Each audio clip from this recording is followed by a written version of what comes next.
I'll wait for acknowledgement. There we go. Welcome, everyone. We are in session. We just came from executive session. So the first thing we need to do is a moment of silence. Please stand for a moment of silence.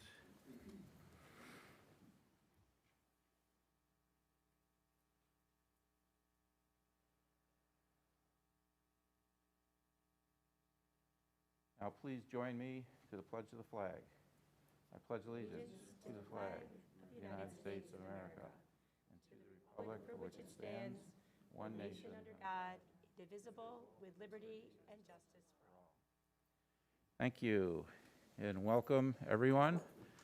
We got some visitors this evening. This is great. Nice to see you all. I have to read this. In case of fire, would everyone please follow the exit signs to the outside of the building? Please stay completely clear of the building to provide space for any fire department vehicles. Thank you for that consideration. Next item, item 2, is approval of the agenda. I'll entertain a motion to approve the agenda. A motion by someone? Karen? Second? By Christopher? Any comments on tonight's agenda? Seeing none, all in favor say aye. Aye. Aye. Any opposed? Abstentions? Motion carried. Thank you. Item 3, Superintendent's update. Dr. T, it's all yours, sir. Thank you, Mr. DeLucia. Glad to be here. Happy New Year, everybody. Just a few updates. First of all, right before the December holiday, I was able to meet with Farmington Town Supervisor Peter Inglesby. Had a great meeting with him just about a variety of subjects. One of the most important ones was the theme of growth in the Farmington community. Farmington had 100 new homes built in 2020, with 131 new homes expected for 2021. And this is not a trend that's going to stop anytime soon, as he expects between 250 and 400 more lots developed over the next couple of years, all in the Victor Central School District. Expects a big increase also in commercial property construction during this time. And a lot of it is good news in terms of our financial situation and the growth. We do have to monitor this growth carefully so that we can meet the needs of kids. At this point in this situation, our enrollment is not significantly increasing, but we have to monitor the number of homes, especially in the Farmington area, that are being built. More importantly, I've met Peter a few times, but it's really important, just like it is with Jack Marin in terms of the Victor supervisor, to have those professional relationships with the town of Farmington and the town of Victor. And we are going to communicate on a regular basis. And he is going to keep us updated on the growth that's occurring in Farmington, because that does have an impact, obviously, on our financial situation and the needs of our kids. So positive news is, though, Farmington is definitely growing, and I know many of you know that already. Also, a unique meeting I had this past week with Finger Lakes Community College and the Victor Chamber of Commerce. I met with Jackie Turnimi from the FLCC and Brad Pearson from the Chamber about internship opportunities for our high school students in the community. Jackie's actually coordinating internships for FLCC, but is reaching out to districts such as Victor to help support internships within the community at a greater rate. And that doesn't necessarily mean the kids have to have a connection to FLCC or go to FLCC. It's actually more for anybody at the high school level. And certainly our chamber would play a role because of the connections to the businesses in the Victor Farmington area. So we're looking to create this connection between FLCC, the chamber, and the Victor Central School District. I'm thrilled to set up a meeting with Brad and Jackie and the high school leadership, especially the leaders of the College Career Center and the staff tied to the College and Career Center, and the leadership of the high school, so that we can really set up some stronger internship programs and opportunities for kids. So that's something exciting that's going to be coming down the pike. As you know, I typically give an update on strategic planning. We've made great progress with the plan this week. We had our last full day of development in December, And then between December and the new year, Dr. Lynn Ertl, who is one of the main facilitators of our planning process, took all that information and collated into a 5-year strategic plan, which is a very, very rough draft. This week, a subcommittee of about 8 to 9 members of the 36-member planning committee that developed the plan got together to review the rough draft and really think about ways to introduce it to the entire committee, what the rough draft looks like. We did that on Monday, and then yesterday we had a Zoom meeting with the full committee. Remember, this is a committee of 36 community members, staff, administrators, students that got together 4 full days to really draft the strategic plan. So they finally took the first look at the actual typed up rough draft yesterday, and then looked at 3 areas. Does it really cover the essence of the parts of the plan that the committee worked on? Certainly we checked for grammar and editing and other areas around the language, and then redundancy throughout the rough draft, because there's multiple parts of the strategic plan, and there are some overlap, which is important, but we didn't want to have redundancy. So they did a tremendous job yesterday. That feedback's going to go back to Dr. Ertl, who is going to revise the plan based upon the feedback of the committee. And then that subcommittee I mentioned at first, that group of 8 to 9 people, are going to take a look at the revised strategic plan based upon the feedback, and ultimately make some final decisions around the form and content that actually goes to the Board of Education, either the end of this month or early February. And then in February, the board will review the finalized strategic plan along with the leadership staff. We would expect to have a public presentation on the strategic plan at the February Board of Ed meeting. There's about a 90% chance we're going to be able to meet that schedule. Worst case scenario, we would have to do it in March, but we definitely are targeting February. And then hopefully March through May, we're going to do multiple presentations across the community to all stakeholders, and certainly it will be utilized in the budget process for the district. And in May and June, the Warner School, who Dr. Ertl works with, will come in and help us develop the 1-year management plan, because we want something very definitive that takes the overall strategic plan and turns it into a working document with accountability for our district to meet those goals. So it's a really exciting process. We're going to have a lot more information on that in the next few weeks. Just a couple celebrations real quick. 109 senior high students. I hope I'm not stealing Mr. Siesto's campus news, but all right. You know what? I'll let you go. I'll let it go then. No, you go. You're going to talk about it though, right? All right. It's 109. You know that, right? Okay. So he'll talk about the National Honor Society. I was scholarship, service, leadership, and character. It's a huge number of exceptional students that have met that. I'll let Brian talk about it. Shout out to Jennifer Hall, Channel 8 Golden Apple Award winner, multi-age teacher at the primary school, incredible teacher.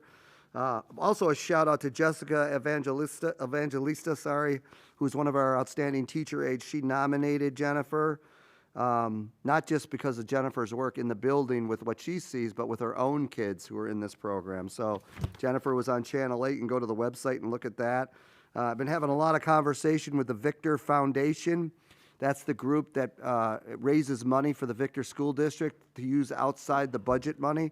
That's an incredible organization. We're going to actually have Jenner Davis, who is, I believe, now the president of the foundation.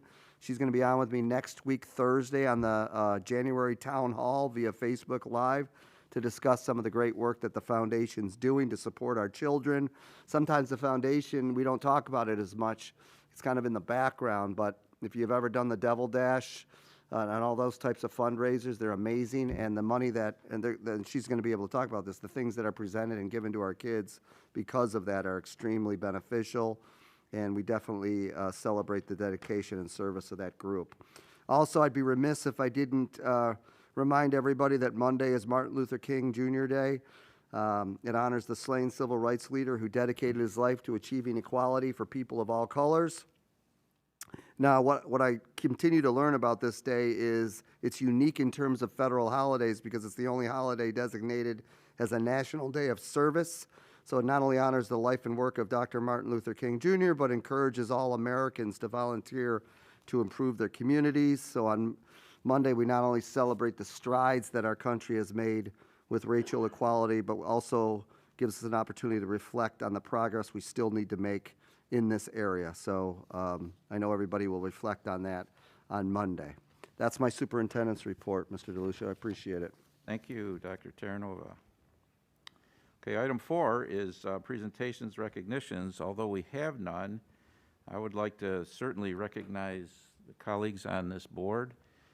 You continue to impress me with your efforts and knowledge and dedication to the district. Kind of follows what Tim just talked about, serving your community. And certainly, thank you to all the staff at Victor that work to support this district and our students. You do an incredible job. I'm certainly impressed, and we want to recognize and thank you for that, all of you. So thank you. So I'll offer my soapbox for a minute. Item 5 is public participation. The Board of Education invites you, members of the school community, to feel comfortable in sharing matters of interest or concern that you might have with us. Although the board's work is open to the public, this is not a meeting with the public. All matters brought to the attention of the board during the public session may be taken under consideration for future response or action. If you wish to speak, please sign up, and I have a sign-up sheet here. I'll be happy to recognize those of you who wish to speak. When you approach the microphone, please identify yourself before presenting your thoughts. Individual comments will be limited to 3 minutes, and the total time for this portion of the agenda will be limited to 15 minutes. Please note, issues related to specific school district personnel or students must be brought to the attention of the superintendent of schools privately, as they are not discussable at this venue. Thank you for that. So on my sign-up sheet, first person is Ann Ryan, please. Thank you.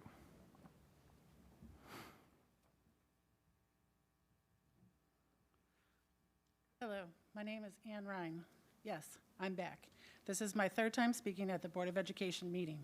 I never thought I would speak once, let alone 3 times in less than 6 months. I'm sure people are like, why is she here again? Nothing is going to change. Well, several things have changed in the last 6 months. Quarantine rules, testing, contact tracing. Also, 3 assistant principals, 1 principal, and the director of transportation here at Victor have left, for example. As far as masks go, I continue to stand by the premise that they should be a choice for parents and children and not a requirement. All people should be able to assess their own risk and use critical thinking to protect themselves. Our children should learn to think for themselves and not just blindly follow group think. Even Kathy Hochul doesn't wear a mask at her press conferences. Why is that? Is she vain? Does she think they don't work? Maybe because she wants people to see her whole face when she is speaking, because she knows that her message will be taken seriously if she shows her whole face. Why shouldn't children be able to see their teachers' whole faces and vice versa?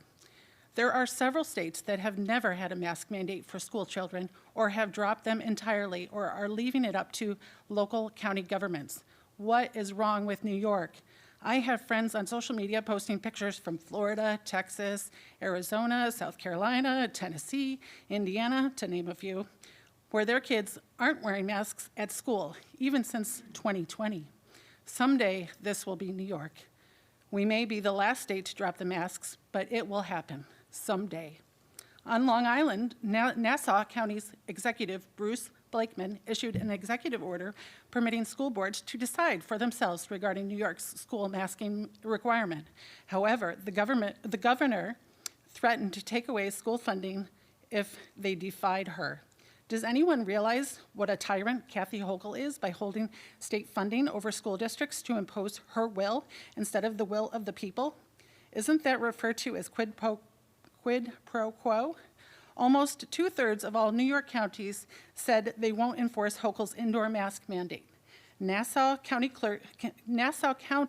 made a crack with regards to dropping masks in schools. I'm hopeful that somewhere else in New York, another crack will be made, and before you know it, this house of cards will crumble to the ground. Even last month, CNN medical analyst Dr. Leanna Wen stated that cloth masks are little more than facial decorations.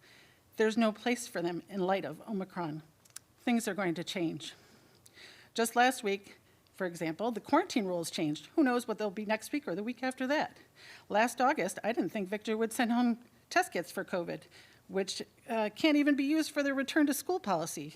I've heard anecdotes of these tests being sold, thrown out, and even used on desks, to name a few. Someday, masks and testing will be optional. Change will happen. As a reminder, freedom is never more than one generation away from extinction. We didn't pass it to our children in the bloodstream. It must be fought for, protected, and handed on for them to do the same. Thank you for your time.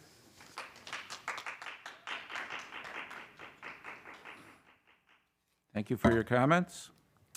Next individual is Aaron Malone, please.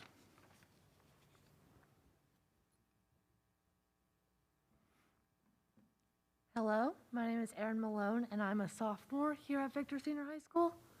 I'm here today to talk about something that I find is honestly unacceptable in our district. At Victor, we are taught to embrace our pride and love and celebrate our school and community, though there is no mascot to help us do this. Mascots represent fun school spirit values we are taught growing up through the years. Though mascots are mainly known for cheering on sports teams, going to football teams, that's not what I'm envisioning here. I'm trying to bring together a community after such a difficult and dividing 2 years. The mascot can go to pep rallies, club events, fundraisers, science fairs, and many other school functions. Why me, you may ask? I'm 100% dedicated to this idea and this school. I participate in multiple clubs. I was on the girls' golf team, and I have performed in a number of drama productions. Also, I was voted most school spirit in 7th grade. Spirit days have been my jam since kindergarten, and I have never missed an opportunity to dress up and show unity throughout the school. My dad has also insisted that I mention that blue and gold run through my veins, as he was Victor's mascot and voted most school spirit in 1995. I've been obsessed with mascots and dreaming of being one since I was about 2 years old. I've done my research. I've talked to Mr. Weimer multiple times. I've asked the PTSA for help. I sent out a petition to students, parents, alumni, and people who support Victor as a whole. I got over 270 responses.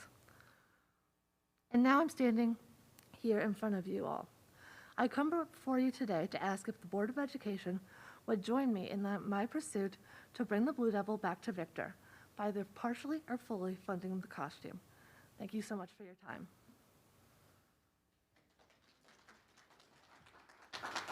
Thank you for your comments. Okay, moving on. Item 6 on our agenda is acceptance of consent items. That would be 6A through H. So I'll first entertain a motion to accept the consent items. Motion, please. Kristen. Second. Elizabeth. Any comments or questions on any of these items? Do you want to go?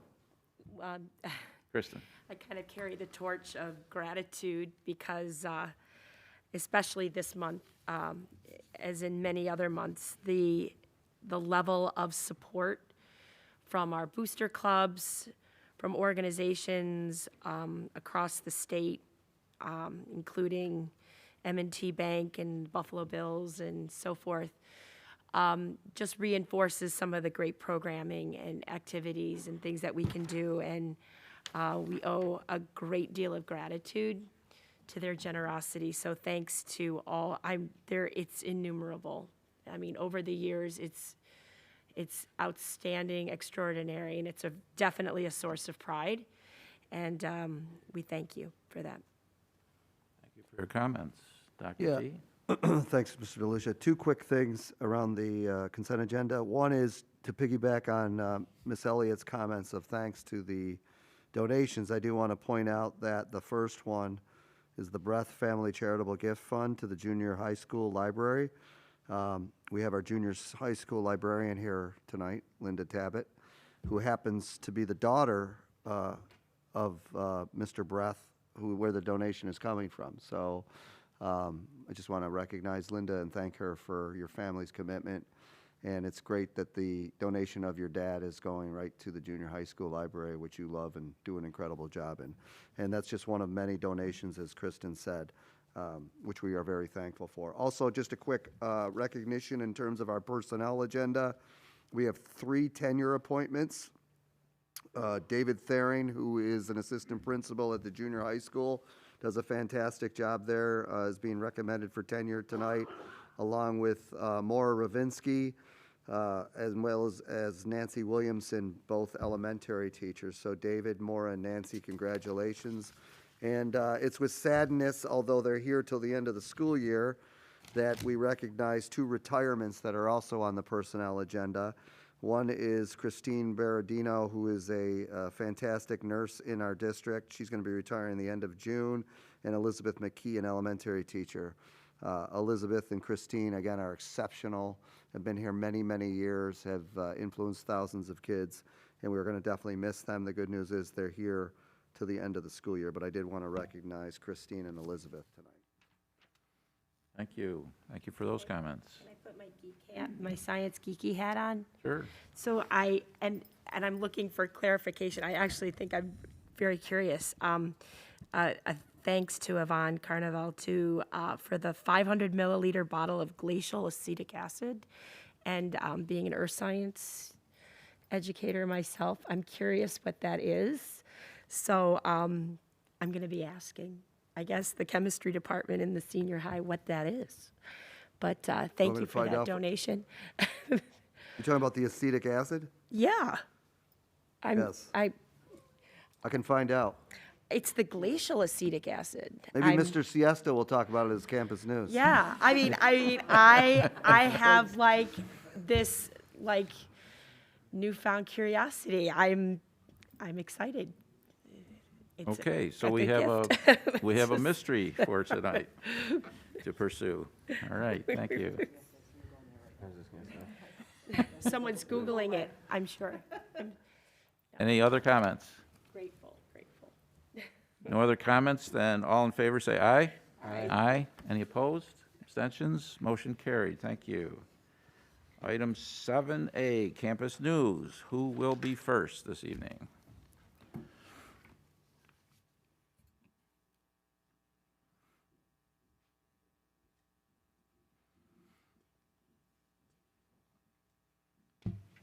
Good evening, Carrie Pender from the Early Childhood School. Great to see you. We have 2 quick updates for you tonight. Very exciting developments we alluded to last month, but January is a big month for ECS. Our new wing is set to open. We have 5 new classrooms and a small office space that are going to be opening in just about a week or so. Everyone's getting ready to make some moves. It's a celebration definitely that our building is growing and that Victor is growing and that we are growing with it. Special thanks to Chris Marshall and his whole team for their support with this move. The other exciting news that goes along with that is that growing continues to happen even at our youngest level. Our pre-K is growing. We have an expanded grant that we talked about last month, and we are excited to be opening that program on January 31st for 36 students here at ECS and another 4 in our community-based organization. So our community outreach to recruit has been strong, and we have plenty of interested students, which is exactly why we wanted to pursue this grant. And just wanted to give a special thanks tonight to Deb Lay, who's been helping tremendously with getting that underway, and we're really excited to welcome those new families. Thank you. Thank you.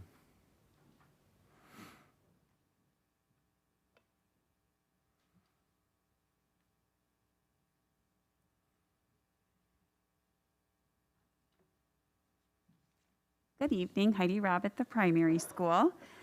A couple of updates tonight. Last month, I talked to you a little bit about the survey that was going to be going out to staff, and people seemed very interested in learning more about that, so I wanted to share next steps.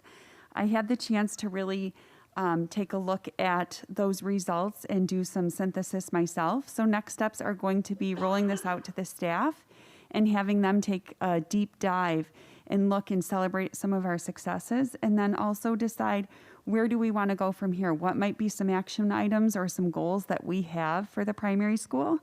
And then we're hoping that some of that work will align with the strategic plan and will give us some steps to move forward to always continuously improve. I'm hopeful in February or March to be able to share some of those specifics with you, but we want to take the time as a staff to really dive in first. Also, this month, Mrs. Byrne, Amanda Byrne, and I are going to all the classrooms to do some expectation reminders. We are visiting the classrooms and we have some pictures for the students, and they take a look at those pictures of students around the building in lots of different places and notice what are they doing to be safe and respectful. And that's our way of really helping them with the reminders so they know how to have a safe body, how to be respectful with one another. And we're hoping it's a nice reset after the Christmas break. Thanks. Thank you.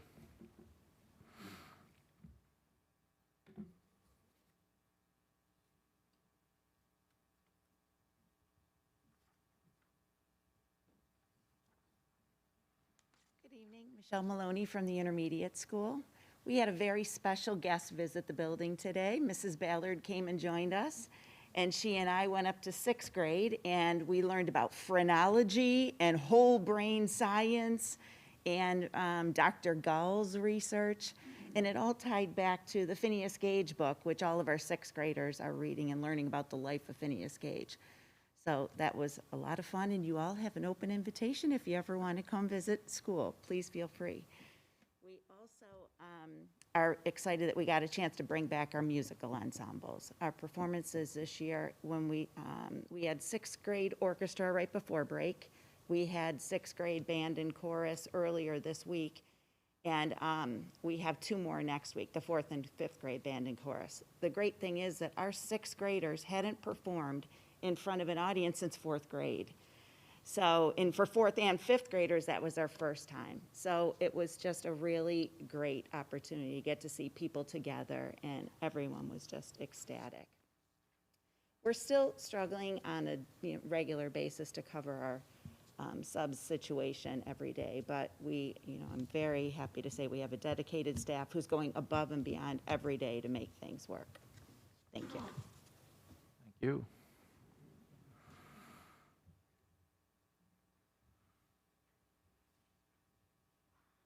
Here comes the answer to the acetic acid question.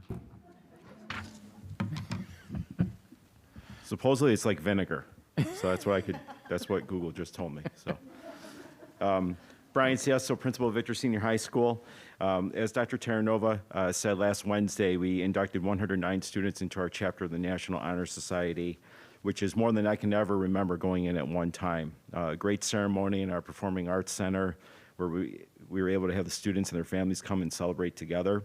As Dr. T said, National Honor Society is usually associated with academic performance, which is certainly a crucial aspect of the NHS, but it's only part of the criteria for selection, as service, leadership, and character are equally as important. And the fact that we have so many new inductees, considering that we're still maneuvering through this pandemic, speaks to the quality and the character of our students. Students still need to seek out those service and leadership opportunities, which have not been easy the past 2 years. So huge congratulations to our chapter of the NHS and the new inductees. And the club that I'd like to highlight this month is our Victor Brew Devils. This is a program that's been at Victor for the last 4 years. Came in with Joe Arnitz, who's one of our special ed teachers, and it's students in the 15-1-1 and 12-1-3 special class programs who engage with customers to build their social and emotional skills while assisting in a workplace environment. So it's what we refer to as our coffee shop, but it's kind of expanded. The students perform the inventory of the supply and the coffee. They take and they fill the orders. They make the change at the cash register. And then they use that money for our school account to be used for the supplies and the coffee orders from Finger Lakes coffee roasters who have been just fantastic partners with us. And new this year for the Brew Devils is that they're selling wood projects that the students are making in Mark Selvick's tech skills classes. So there's a little table set up right outside of the coffee shop where they're selling things like candy dishes, tile coasters, cell phone holders, and they've even got like some sports plaques that they're making based on requests. So they're taking orders. So we couldn't be more proud of them and thankful for the adults who are supporting them. Also want to give a shout out to our staff as well for the coverage that they're performing with the number of absences. They continue to step up, and I couldn't be happier to be partnering with them. So that's our update for this month. Thank you. All right, thank you. I've got to give one shout out to Aaron. Aaron, I just want to say it takes a lot of courage to get up and to make a statement in a public venue. So I just want to say that was really well done. I agree.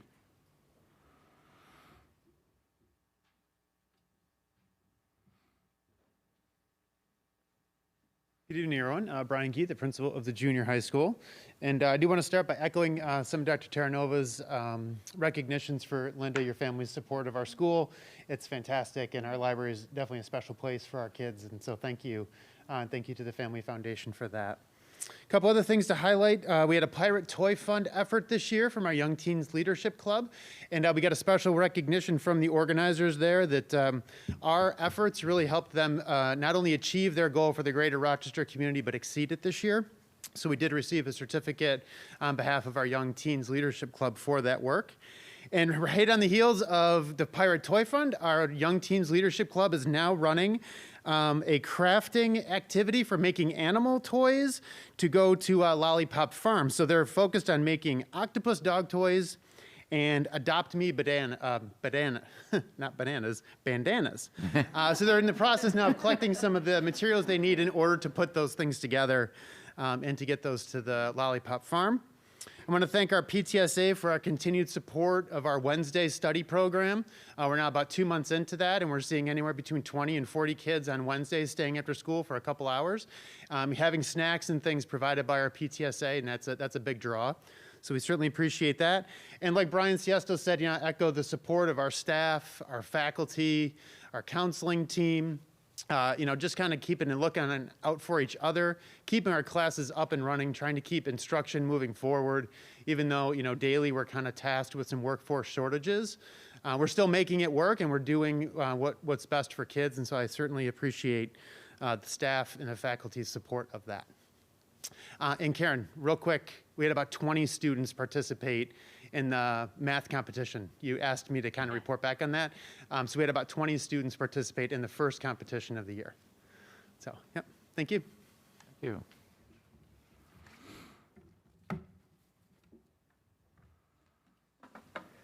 Good evening, Dewey Weimer, Director of Health, Physical Education, and Athletics. Currently tied 1-1, about a minute left in the first period for ice hockey with West Jenny, if you're looking for that score. Just to echo what Brian said, Aaron, thank you for your courage to come up here and publicly talk about your passion. It's admirable, thank you. I have 3 things to report tonight. First, I'd like to acknowledge our outstanding winter coaches, as this is the New York State Public High School Athletic Association Coaches Appreciation Week. So if you happen to be visiting one of our contests or see a coach, please be sure to let them know how much you appreciate them and all the hard work they do. They really are second to none and positively impact our kids that last a lifetime. Next, we hosted an extremely successful Scott Zahn Memorial Classic on December 22nd with the Canandaigua Academy Braves. We held 4 basketball games over 2 days, which also included our junior varsity and varsity cheerleading squads. We were able to raise a grand total of $7,432, which benefited the Victor Farmington Food Cupboard and the Canandaigua Churches in Action. That's an outstanding number. It actually more than doubles any of the previous year's fundraising efforts. So thank you if you were able to attend or to donate to that cause. Finally, we received an announcement on Tuesday, January 11th, a couple days ago, that our senior volleyball standout, Emma Workmeister, has been named the Gatorade New York Volleyball Player of the Year. She's also a 3-time AGR Player of the Year, New York State Class AA Tournament MVP, Max Preps First Team All-American, Second Team Under Armour All-American, and she's committed to the University of Connecticut this fall on a volleyball scholarship. We're extremely proud of all of her successes, and Emma is the very first Victor Blue Devil to ever earn this honor in the program's 30-plus years. So she certainly created a lasting legacy here at Victor. We will be receiving a banner to recognize her honor, and we'll proudly display it in the senior high in the near future. So congratulations to Emma for that. Thank you. This concludes my campus report. Thank you. Okay, looks like we are on to 7B, budget status update. So as Mr. Valise, our Assistant Superintendent for Business, walks to the podium, this is, I believe, our second presentation? Yes, that's correct. Our second presentation on the budget for the 22-23 school year, and I'm certainly not going to steal his thunder, but we are going to be obviously as transparent as possible through this whole budgetary process. We're just at the beginning of it, but I want to thank Derek, Dorothy D'Angelo, our Assistant Superintendent for Personnel, and all the administrators who are working diligently to talk to their staff and understand what the needs of the staff are in terms of what's best for our kids. So without further ado, I'll turn it over to you, Derek. Thank you, Dr. Terranova. Thank you, everybody, for having me tonight. So I'll get right into it. So tonight we're going to give a little bit of an update on the budget. And as we always do, we always like to go back to the goals of the budget. And just like usual, our goals of the budget is to maintain the comprehensive education that VCS district community has come to expect. We have collectively come together and added this next one, and this is to improve the alignment of resources towards district initiatives, specifically towards like the strategic planning work that everybody's working on. As Dr. Terranova said, we need to align our resources to ensure this successful rollout of that strategic plan. Maintain the stabilization of reserves, maximize the use of every dollar spent, maximize the ability to generate aid for future years, and of course, always transparency. So tonight, we're going to be talking about building level non-personnel expenses. So this will be your supplies, materials, equipment, contractual, and furniture. In 2 weeks from now, we'll start talking about revenues. Hopefully the state will issue their preliminary state aid run reports, but then we'll also start talking about the preliminary tax cap. So on March 1st, I have to submit a preliminary tax cap, but we're not locked into that one. But we should start talking about it, and then hopefully in February, we can make a determination so I can make that submission. Also at the February 10th meeting, I'll give you another non-personnel expense updates for other things such as debt service and transportation, buildings and grounds, non-personnel. We will continue in February 17th with the personnel update. Hopefully we have the opportunity to sit down and meet with the individual buildings and look at initiatives and figure out the planning of personnel as it relates to those initiatives. March 10th, we'll give an update and start talking about the propositions that will be on the ballot for the community to vote on. On March 24th, we're looking to bring together a budget workbook that it will have tabs with individual pages that you'll have a clear, concise understanding of where the budget is.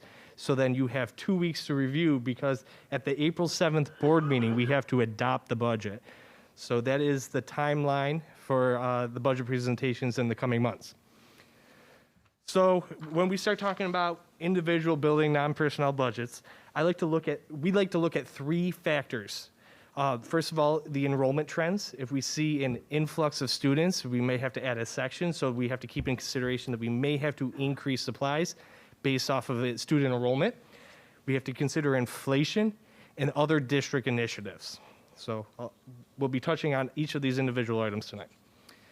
So first, we work with an organization. It's called Forecast 5 Analytics. They are a powerful tool that help with budgeting and finance.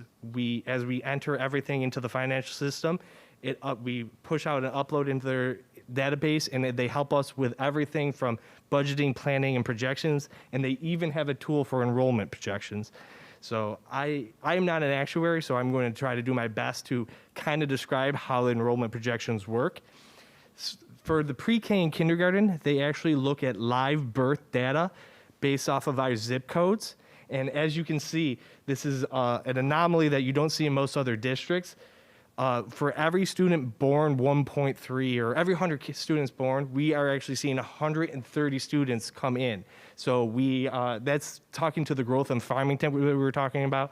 So that was something interesting that we saw then when we were looking at the enrollment projections. And then for grades 1 through 12, they look at the cohort survival model and see how many year over year, as second graders move to third grade over a 5 to 10 year span, how much of that cohort survived as they moved through the model. So based off of this information, our enrollment projections for the next couple of years seems to taper off. There's a small dip, and then it'll start going back up. Every year we update these, so these are just preliminary budgets. So when I look at this, there is not a significant increase in students from this year to next school year. So this will be a non-factor when we're talking about the personnel budgets, but it was looked at and considered. Another thing to look at is the inflation, and this is necessary for teachers to be able to provide and purchase the same amount of supplies and materials to teach their class in future years, or in the successive year.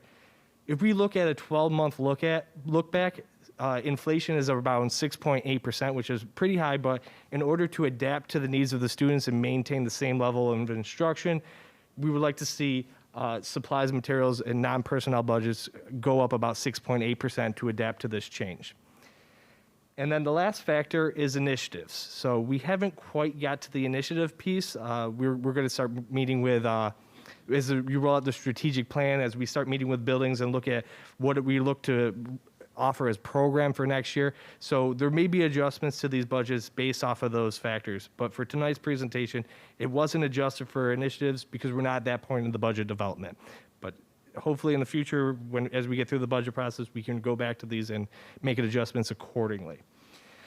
So if we look at the current school year and the 2021-2022, the overall non-personnel budget for the buildings is $358,000. And if I were to factor in the cost of inflation of 6.8%, we're looking at about an increase to supplies and materials equipment of roughly $24,349. So how is that going to look for next year's budget?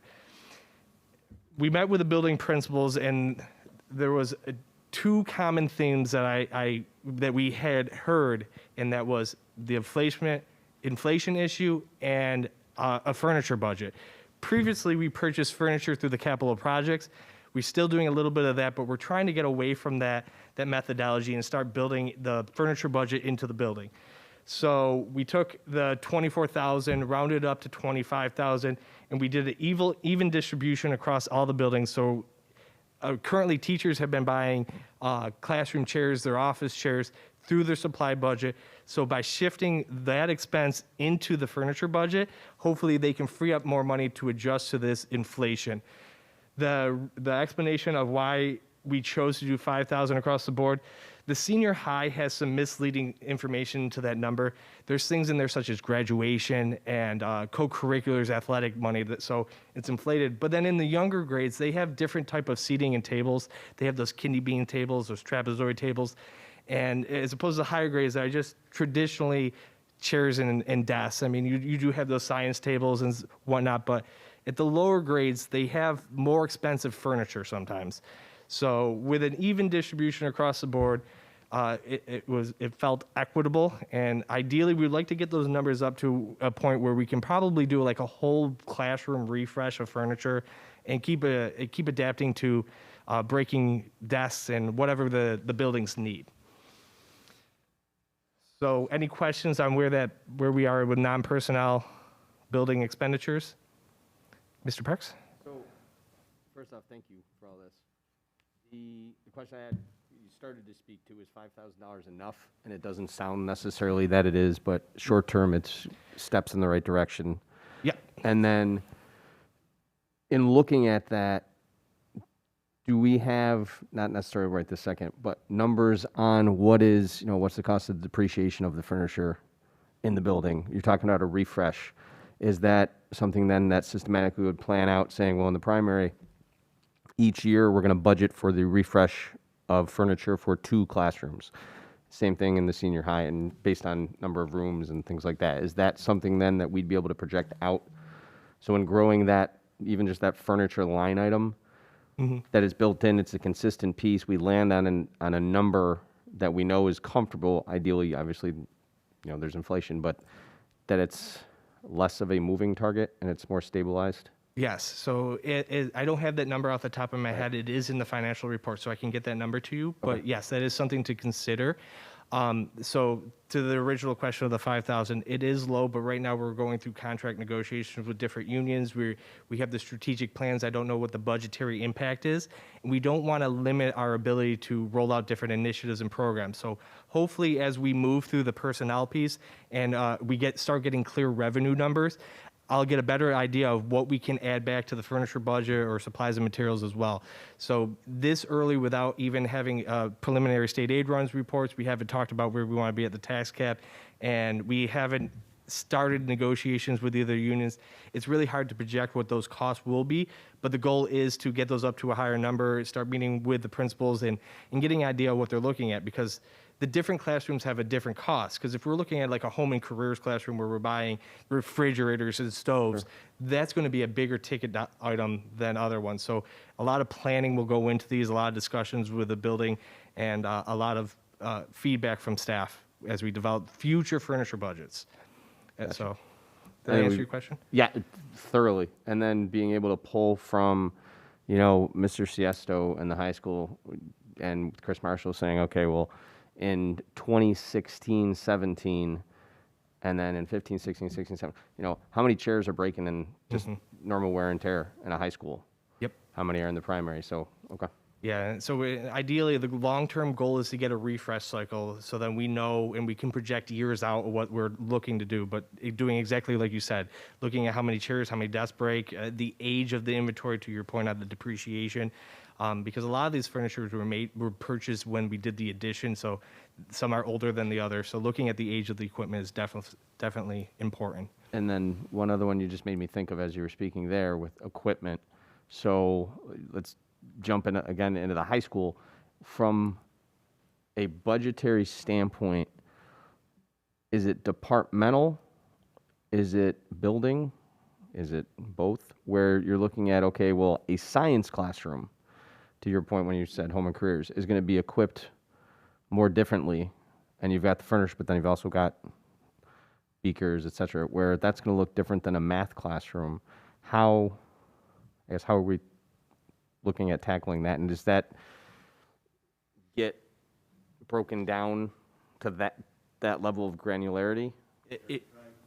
Yeah, absolutely.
Okay.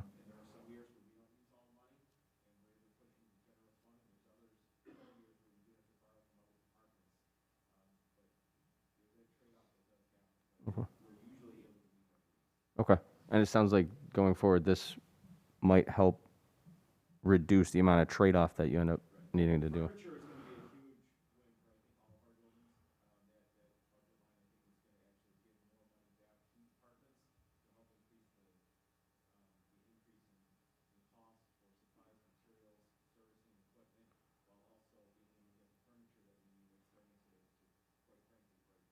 Okay. And then the younger buildings reduce perhaps the amount of out-of-pocket expenses that teachers are having to do to take care of their Absolutely. supplies. Yes, Okay. yeah. Absolutely.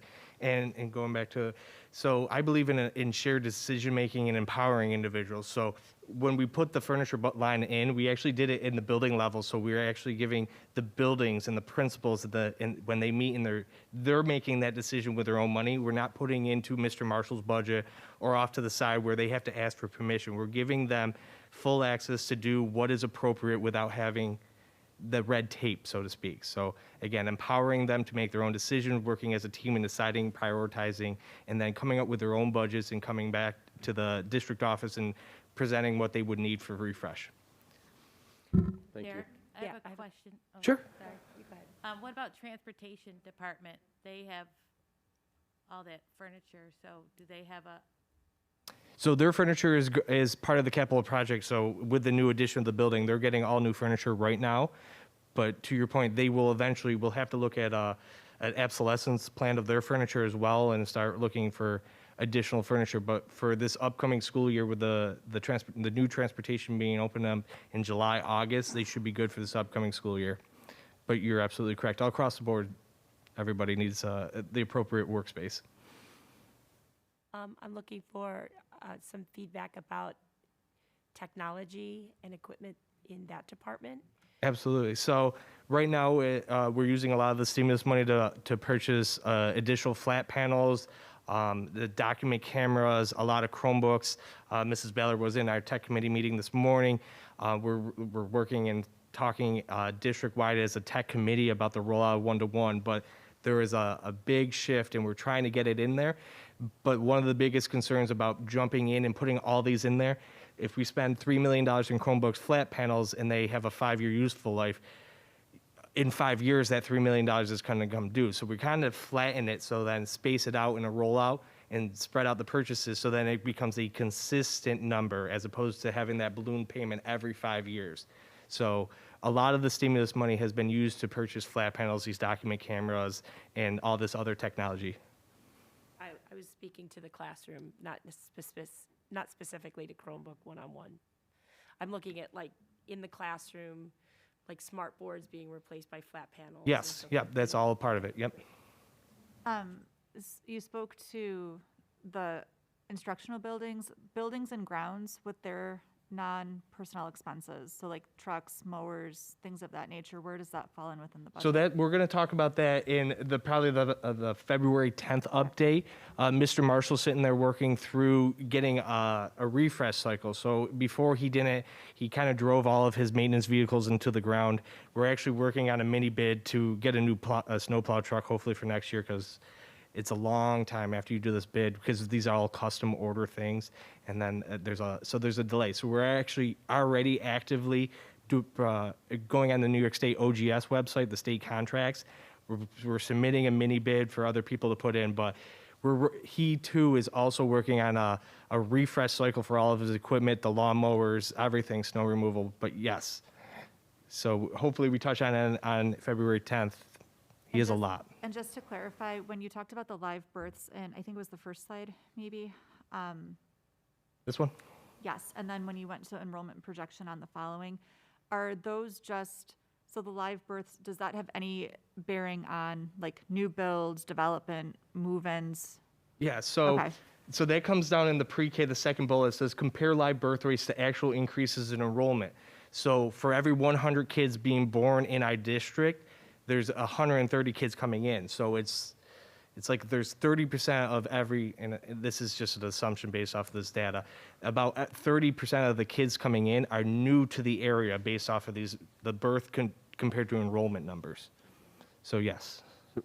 Derek, so then the grid, the projection update, that one, so that takes into account, so for example, second grade in 2021-22, as you then go diagonally down, that's taking into consideration both live births, people moving out of our district, people moving into our districts from relocates, and that's how Forecast 5 gets to that number. The other one, so that's for pre-K and kindergarten. All the other ones are using the cohort survival model. So there's this spreadsheet, and they followed this for the last 10 years, and they say, on average, this class is at 99% or 102%. So they look at it on a 10-year average, but that's off the cohort survival model, not the live birth. The live birth we tend to see at the pre-K kindergarten, and once they get into our buildings, then we can track them through the cohort survival because we know about them. So this grid here has, even though it goes through 12, has 0 to do with the cohort survival.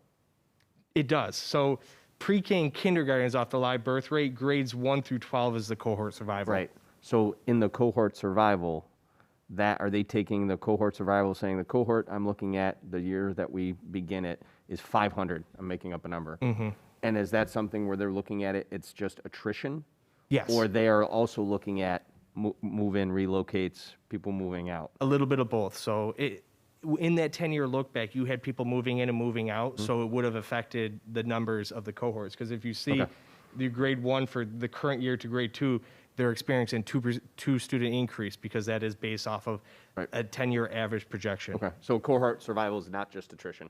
Not just. It goes both ways, and that grade 1 actually shows that from one year to the next.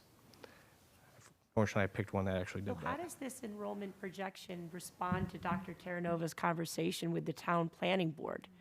It doesn't appear that when you're talking about another development going in, 100 more houses, I understand that not all of those homeowners have children that would be going to the schools, but this appears, with all of this development going on, it doesn't look like any of the enrollment is affected by it. There's no major increase in the enrollment. There's a concern, when, oh my gosh, all these developments are going in and we're gonna have to think about our campus and increasing, and yet the projection out is not showing a balloon responsive to the increase in housing in our community. Yeah, so to your point, the projection is like a snapshot in time.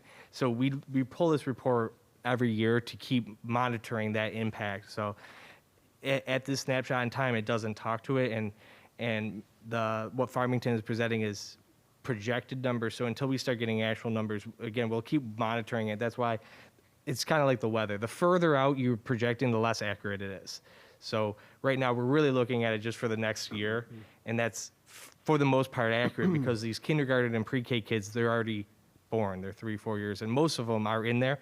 So we get it in. So the factor is 1.3% of all births we're getting. So they're doing a little bit of it, but is it completely accurate? No. And it brings up a good point, Chris, that you used to make, which is, we need to continue to strengthen our relationship with the towns. In my conversation with Mr. Inglesby, we talked about the major realtors and the major housing projects that are going up and the companies involved in that. We're going to begin to talk about ways to dipstick with those groups around who's moving into those homes. There's And some of the specificity. surveys that can happen as well tied to that, so that we get so that we can use this important data, but then also our own anecdotal data to see if we're seeing trends. Because as you know, many of these homes are not necessarily what are considered starter homes. So sometimes whole families are moving into these homes with kids already in school.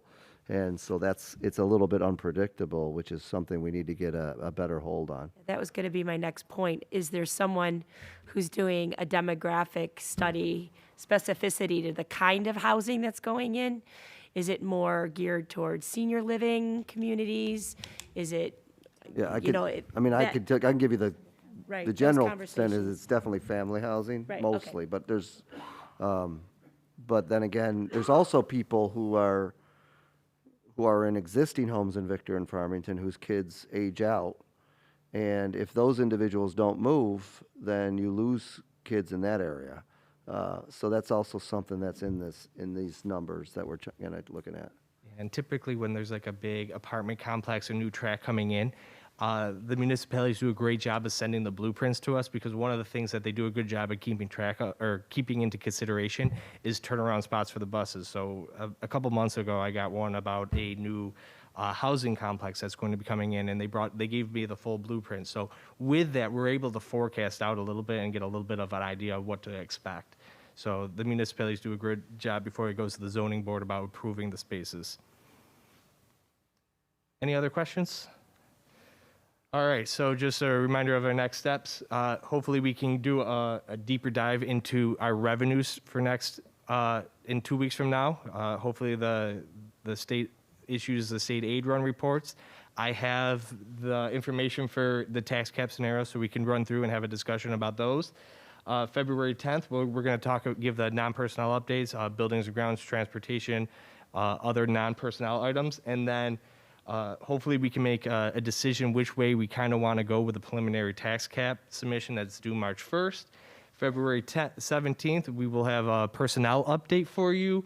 March 10th is a update, just giving you an update where we are because we've touched on non-personnel and personnel items, any types of changes to the budgets, and also a discussion around propositions such as bus purchase. March 24th, we will have full-blown budget workbooks for you to look over. We will talk about how to navigate and how to interpret the data in front of you. And then after 2 weeks of looking at it, we're going to come back to you and hopefully we can adopt the budget on April 7th. Thank you so much. Thank you. Okay, item 7C is the update on social, emotional, and mental health needs pre-K to 12. Yeah, so as these professionals are walking up to the podium, just a big thank you, kind of echoing what many of the board members talked about and our principals, just a thank you to our staff. They've been unbelievable in the last, well, they've always been unbelievable, but in the last couple of years, especially with the challenges of COVID. And one of the greatest challenges has been the social, emotional well-being of our kids and the mental health of our students. So and it was a topic that the board was definitely very interested in, wanted to hear more about the progress that we're making and the work that's being done to support our kids in that area, which is why we're giving this presentation tonight. So I want to thank Ronnie Puglisi and Brian Siesto in terms of the leadership staff that are here tonight, and then obviously our outstanding, what I'd call boots on the ground with Mary Banaszak, John Ryan, and John Aldridge, who are here. And just the work that they're doing as a district. We're going to do a district, they're going to talk a little bit about the district focus around mental health and social emotional support and the incredible things that are happening there, as well as the raw data of needs of our kids. And then a special update on the high school transition program, which was really Mary and John's. I don't want to miss anybody, but Mary and John were the first to bring it to my attention, along with obviously Brian, and the great idea to help support our high school students who need to transition back to the high school environment. So I'll turn it over to Ronnie, I believe, to start the presentation. Hi, good evening. I'm Ronnie Puglisi, Director of Educational and Support Services. And as Tim said, it's my privilege to be here tonight with Mary Banaszak, our Director of K-12 Counseling. And then the second part of our presentation will be Brian Siesto, the principal of the high school, John Ryan, social worker at the high school, and John Aldrich, who is supporting our students in the TAP program. So we've got our presentation split into two different sections. So we're here tonight to present really on behalf of our Pbis staff and our administrative staff. We're going to be talking a little bit about the hard work that's being done with and for our students every day in our schools to support their social and emotional well-being. We know this work is really a home-school community partnership, and all of these components are critical to support students.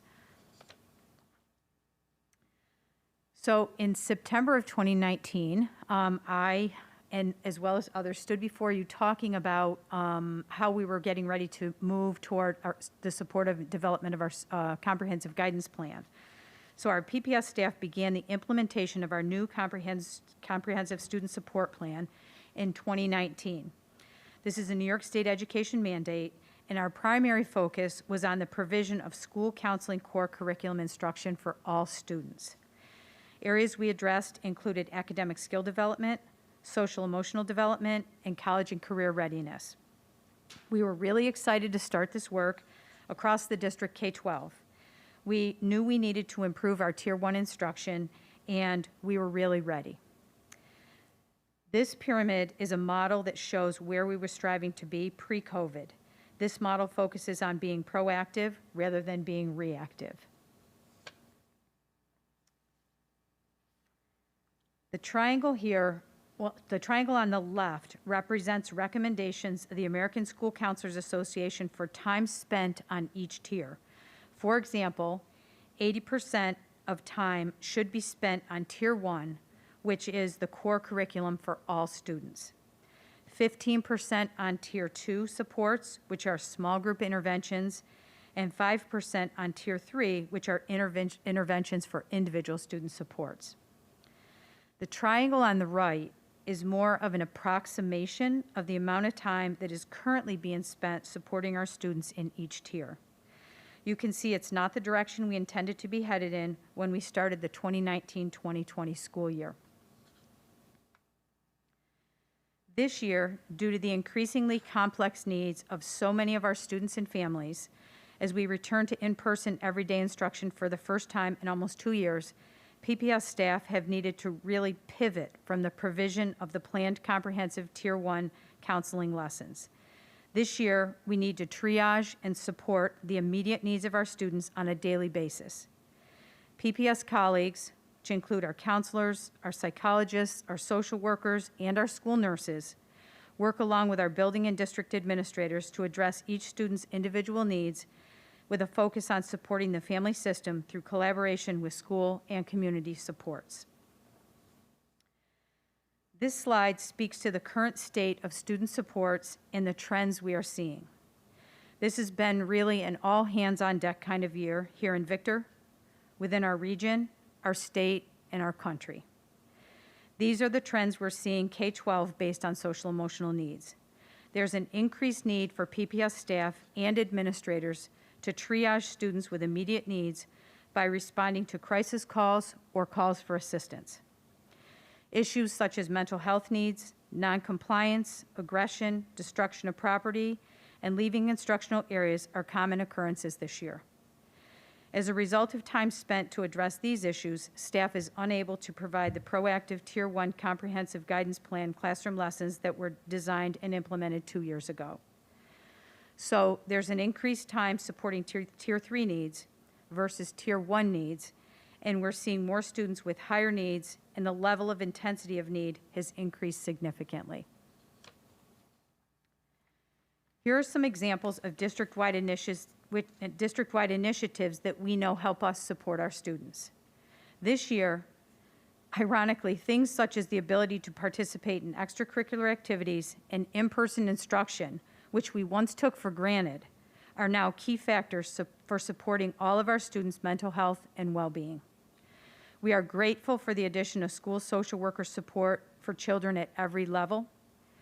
Our PBS staff have partnered with Safe Harbors of the Finger Lakes to provide classroom lessons in the prevention of child sexual exploitation and child sexual abuse to students in grades kindergarten through 8.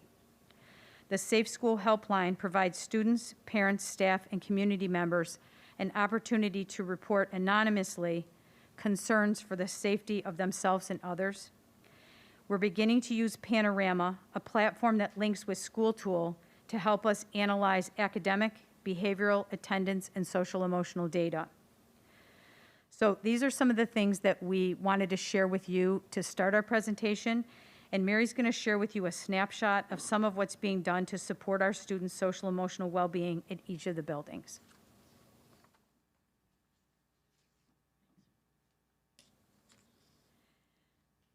So as Ronnie said, despite the challenges that students and families are facing, it's really made us pivot in the way we provide supports and services to students. And thanks to the collaboration with our building administrators, our PBS staff within the buildings, we've looked to other methods and means to make sure that we're addressing their needs in the best way and most effective way possible. At the Early Childhood School, they've initiated Pbis behavior expectation lessons in the fall of 2021. These are positive behavior interventions and supports to help all students learn the way to behave in school. Each classroom received the Safe Harbors lesson that is now mandated by New York State through Aaron's Law for sexual exploitation and sexual abuse. Those programs, the classroom lessons were provided by Safe Harbors of the Finger Lakes, but our PBS staff was in the room for each of those lessons, watching the responses and the reactions of the children, and being able to intervene and support the children after the lessons. Each classroom has also received at least one comprehensive guidance plan lesson. While we understand this is a decreased frequency and a frustration for us that we can't do more, it's where we're at right now. Our Tier 2 supports for some students who really need it are continuing. Our students continue to get their mandated counseling in individual or small groups, as well as students who are identified with need for counseling are getting that support as needed.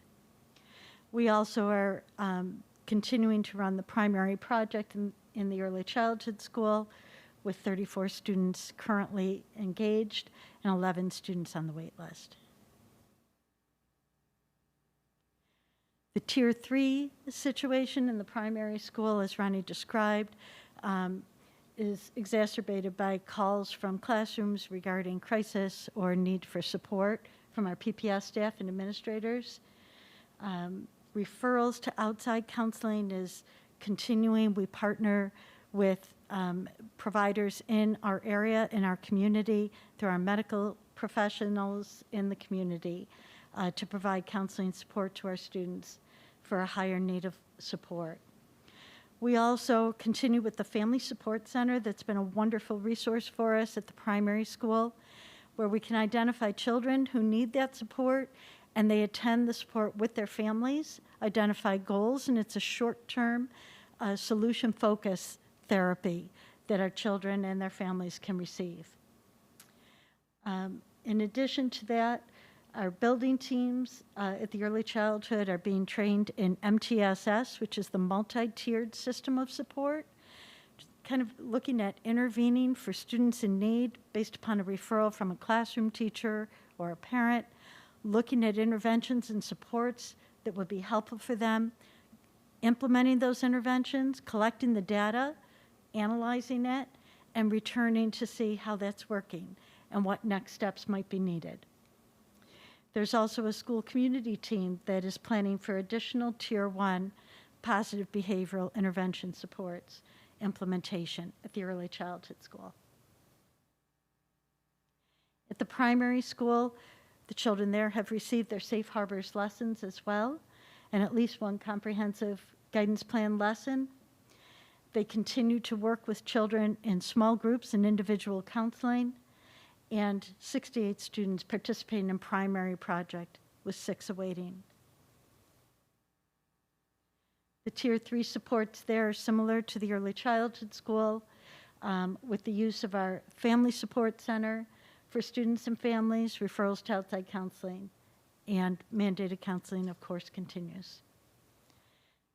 The primary school building team also is being trained in the multi-tiered systems of support, so we can track what interventions have worked in the past and look at moving on and building upon those as the children move from one level to the next.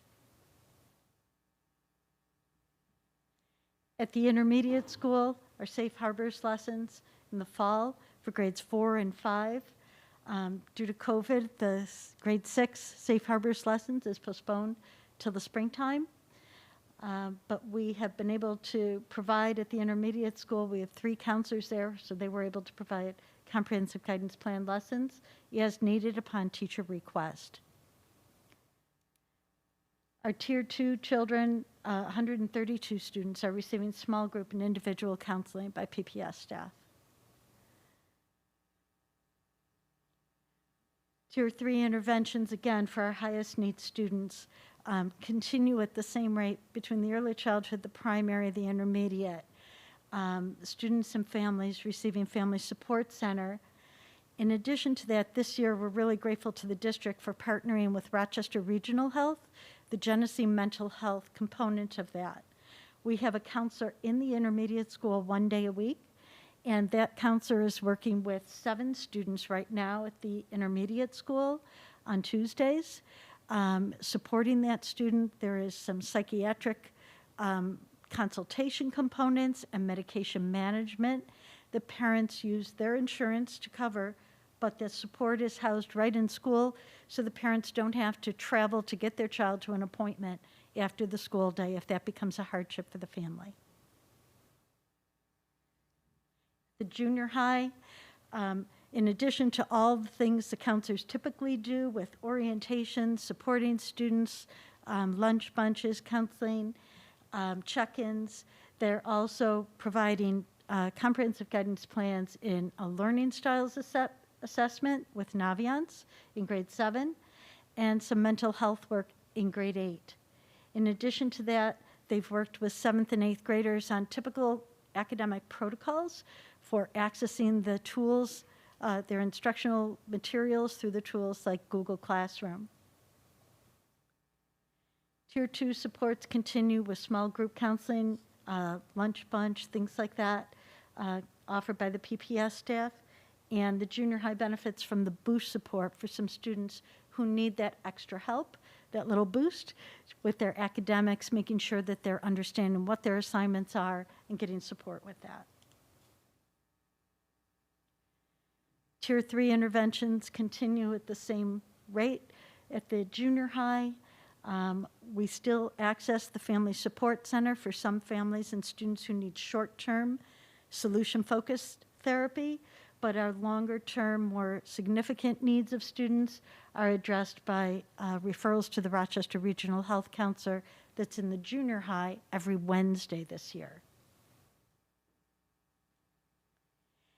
At the high school, we've pivoted because instruction is so important, and the concern about preparing for Regents exams and AP exams. We have not done classroom lessons. Instead, in our high school schedule, we've built in the daily check-in, which is a 10-minute period of time every day that we build in a mini lesson or presentation to the students or activity that focuses on their social emotional well-being. So we have Mindful Mondays, Forward-Thinking Fridays for college and career work. Some other activities include character dares, moments of gratitude, turn and talk, what are you grateful for this month? Tell someone you know what you appreciate about them, and some other activities just to keep kids focusing on those positive character traits of patience, humility, selflessness, and gratitude. We also work with students on decision-making, goal-setting, healthy choices, and most recently, we did a presentation on if you see something, say something to ensure the well-being of others. Our tier 3 students, our highest need students in the high school, these numbers continue to grow beyond my experience in Victor over 32 years. And I'll tell you, the staff, the teachers, parents, the administration, the community has been all hands on deck in working together to support our kids.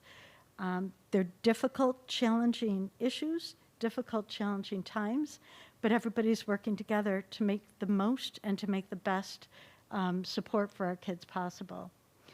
Our students are being seen by outside counselors as well as Rochester Regional Health, Genesee Mental Health Collaborative.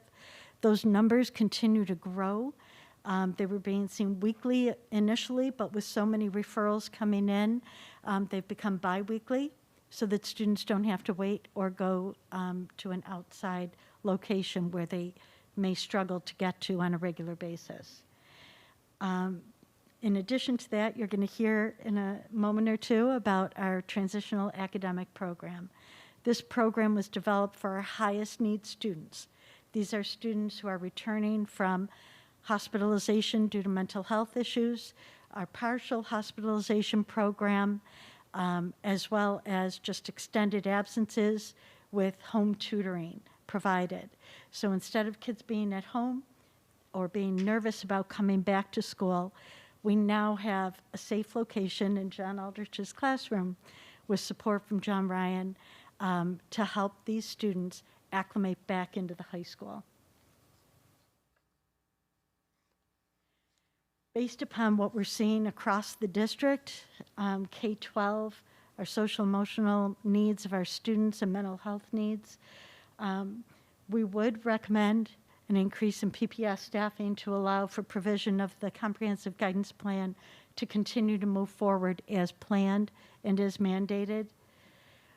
We really, as we think about the future, continue to need social emotional oversight, K-12 in our district for a programmatic layout of the services and supports we provide, and also to expand community partnerships with Family Support Center and Rochester Regional Health.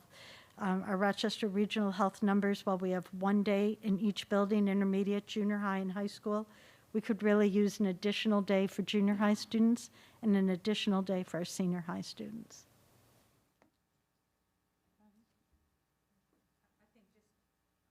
Point out here that we will be making specific recommendations through the upcoming budget process for the 22-23 school year. So we know that we will be asking for additional PPS staff to be able to support our Tier 1, Tier 2, and Tier 3 interventions that we need. I had a question. How many of the high school kids that are currently receiving Tier 3 were either flagged or already getting services in their lower grades? Have these students sort of moved up and continually get support along the way, or are they new cases? So that's a good question, Karen. And what we are seeing is they are not necessarily students that were receiving support all the way up. Now, there are some, but there are some circumstances where different children are rising up for us in all of the buildings that we would not have anticipated. So they are different students at times, and the level of intensity is significant at times. Does that answer your question? Yep. Thank you. Thank you for speaking to the point of, as far as when we're looking at the upcoming additional budget meetings and budget updates, that these recommendations are going to be woven into those. A question I would have, or I guess a request, is when this community rose to the occasion and, I mean, really championed and carried the day to carry an override, those budget meetings that we had leading up to it had identified, I mean, originally the potential override number, I mean, we were talking all sorts of percentages and numbers, and there were slide presentations that indicated, and specific to social emotional health and social work, Pbis, counseling, staffing, what those identified needs were then, if we could afford all the different things. And I'd just be interested into what those were and how these might be. Are they similar? Are they aligning? We don't know at the second because we don't have it up there, but I would request just being able, and I think really the request is more to Dr. Terranova than to you, to be able to see those and hold them up with these and to see if there's even more opportunity to support our students. Definitely. Thank you. We appreciate that. Any other questions? Okay, we're going to turn this part now over, the TAP program, over to Brian, John, and John.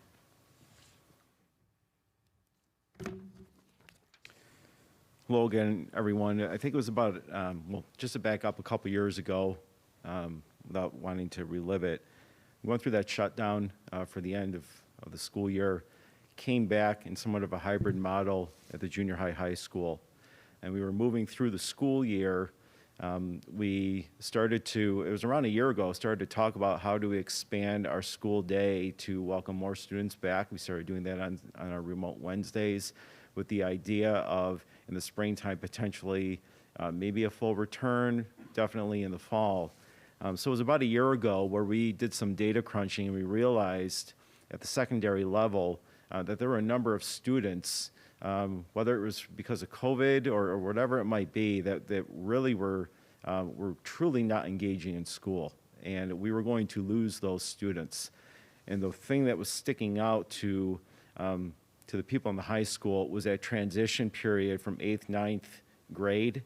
And that brought about a huge need that John Ryan worked with Mary Banaszak and at the time Amy Shannon to get some data around the idea of the TAP program. So we're going to talk a little bit about our transition program, which was presented to you about a year ago, just to give you somewhat of a brief update of what the program is and where we are right now. So when we take a look at our emotionally fragile students who have complex mental health needs, we knew that they were going to struggle with the transition back, not only to school for some of them who had not engaged in probably close to a year, but also to the idea of coming back in full. So we have students who are coming back from hospitalization, partial hospitalization programs, home tutoring, students who have anxiety, panic disorders, depression, which impacted school attendance. And with very rare exceptions, students truly just are not as successful if they can't come into our building. And we needed to find a way to get them into our building first, and then almost worry about the academics after that. So the idea behind the TAP program is to help them transition into a normal academic setting and to help them focus on self-advocacy and building up their self-esteem to be able to do the work that they need to do. Originally, we focused this on just grade 9, but we did expand it to welcome students of all grade levels, but with that primary focus of our underclass students. So just a little bit about the rationale. I'm not going to read the slide up there, but originally this was grounded in an actual document called the COVID-19 Planning Consideration Guidance for School Reentry, written by the American Academy of Pediatrics, which focused on mental health. And they used COVID as an example of advocating that schools need some sort of a plan to reach out to students who are school avoidant or not attending for one reason or another. And something has to be created which would address the objectives that you see here. Now, that plan that was written by the American Academy of Pediatrics was very general. It didn't say, here's what your program should look like. It just said that schools need to create one based on what their student profile is that they're seeing. Anywhere from 2 to 5% of students don't attend school due to mental health concerns. And if you do the numbers, that's a pretty large number. So we have students who are disengaged, trauma impacted, they're at risk, they have mental health concerns. There's lots of labels that we put on students, but at the same time, this program, the TAP program, has done just an absolutely fantastic job to bring these students back in. What we thought was going to be a small number of students, it's actually about 5 times the number of what we originally anticipated, but we are servicing these students. So John Ryan is going to give just a little bit of an update about what our current, just a little bit of data. So we're 1 semester into having this program, but already we have some numbers that we want to share with you. So just a brief conversation about where we were in June when we came to the board and now in terms of what's happened. So after meeting with you and receiving approval on the pilot project, we went ahead and moved forward and started to identify our junior high students and senior high students based on our hybrid model who wasn't attending, and started to look at reaching out to families, getting the data from the junior high students. Again, it was, remember, we initially identified, we thought it would be primarily a lot of freshmen and sophomores, just because we're looking at the pandemic, and we also look at the relationship of dropout, right? If we don't engage kids in their 9th and 10th year, that age 16, 17 starts clicking. So we know we have work to do in the early years. What we've learned from this also, though, as we started, we had the students that were obvious, the students that weren't coming to school, that you had to do the home visit, and I continue to work with John Eldridge. Excellent hire, by the way. Great job. He's done a great job. But anyway, so there's the traditional home visits, but then there's the students that are just not going to classes in the school, right? You have a student body of 1,400, I'm going to hang out in the bathroom for the day, right? It's not just about I don't want to be there. It's also about I'm overwhelmed with the amount of work. So we start to look at the profiles of students, not necessarily just a student that's school avoidant, school resistant, whatever term we want to use, right?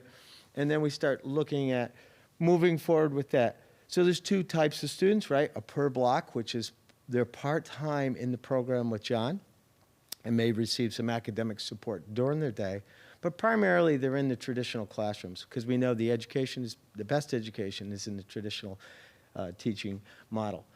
Full days, so those are the students that we mentioned that are returning from partial, transitioning into school, new school, we have 4 or 5 new students that are in the TAP program that are new to our district. They have no ties, no connections, and feel kind of lost, particularly if they're transitioning from a school that might be smaller and not know how to fit into our model of school size. Obviously, things like extended absences where they might need the refresher and the opportunity to move forward. If you look at the projection, you know, we mentioned that 2 to 5%. You look at that number, you're probably looking at 70 by the end of the year. 70 is what, 5% of our student body at the high school. And I think Mr. Siesto had mentioned the 2 to 5%. So that's kind of where we're at. Mr. Aldrich will go on to specifics in terms of the impact. We talked about measuring things like attendance and academics. So. Cool. I'm John Aldrich. I am the new TAP teacher. Pleasure to be here. Thanks for having me. As you can see, what we did is we took the students that are enrolled in the program right now. We looked at Q1 last year versus Q1 this year for attendance and their GPA. And you can see this year, just about 13.5 points higher GPA this year on average, and about almost 13 days more in attendance this year, which works out to be, if you figure about 75 days when this data was collected, it's about 17% increase in enrollment or attendance. So I'd say so far the program has definitely been successful. It continues to grow and it continues to evolve, but I think like I said, it's been a successful program so far. We have a little bit of feedback that we tried to get from some of the students in the program this year. Just how's it working for you? What do you think? What are your impressions? Just a few quotes from some of the kids, and have had many informal comments as well from parents and students that they appreciate the program and that they're glad the program exists. So, thank you. Brian, I'll wrap it up.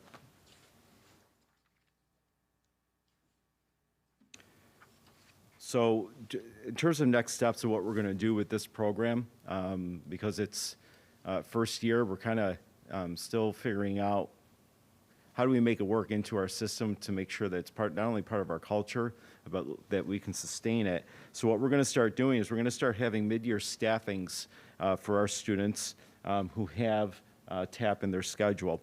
A lot of times we do staffings for students who might have a 504 or an IEP, but we're starting to expand what we deemed what we term staffing to include students who might have this as part of their program. Not only TAP, but also our Boost program to help broaden our scope of what the definition of staffing is. And we're going to be doing an update for our faculty and our staff, most likely at our February faculty meeting. So here we are, almost halfway through the school year with a program that we originally reached out to 7 or 8 families, and now we're up to 37. John is just doing an absolutely fantastic job. I think some people think it might be like a one-room schoolhouse, but really what the focus is John is making connections with students who have been fitting for whatever reason the school avoidant or school absent profile, and he is just working wonders with them. You saw some data a couple slides ago about the increase in the GPA and the increase in the attendance.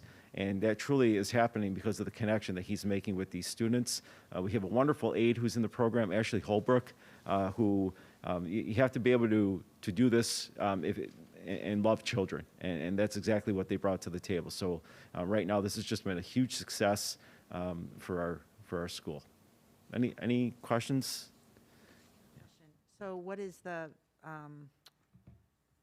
how do they get into the program? Are they identified by the family? Are they identified by the staff, and then you talk with the family? So every couple of weeks, we have what we call a mini IST meeting, mini instructional support team, where we're using data to identify students who are showing up for one reason or another. Not every student who's in, we also have the Boost program. So just as an example, Boost is for students who might have global issues when it comes to work completion. TAP is more about that social, emotional, mental health piece.